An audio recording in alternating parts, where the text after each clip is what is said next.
Hello everyone and good day. Today is the 23rd of March and I'm happy to announce we're back on the dollar versus the Canadian on the short side. We've been on the sideline for quite some time.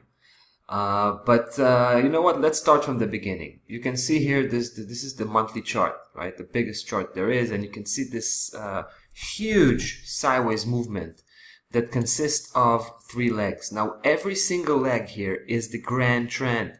I mean, the third leg here was probably taking place over 3 years or so, close to 4 years, I believe that is. So every single leg here is the biggest trend here, right? It's the major trend. So we had a very nice move actually a few months ago, where we took this whole portion of the downside move until the 121.16, which we recognize to be a very significant key level. So price hit that level, and from that point on, take a look. It actually entered into a lower scale trading range, right? And I think we got a nice trigger right now to go back on the downside again. So here's what's happening, and this is from the monthly perspective, right?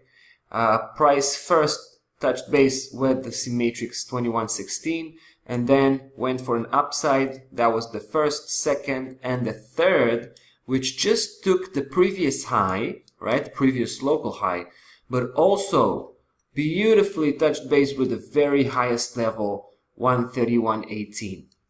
Now I'm gonna take you to the daily chart so we can see how that looks from up close, right? So we're aiming at 121.16 again, that same level that a few months ago we were aiming at, and price was actually reaching that level. I believe price will go back and have a second attempt to break that level.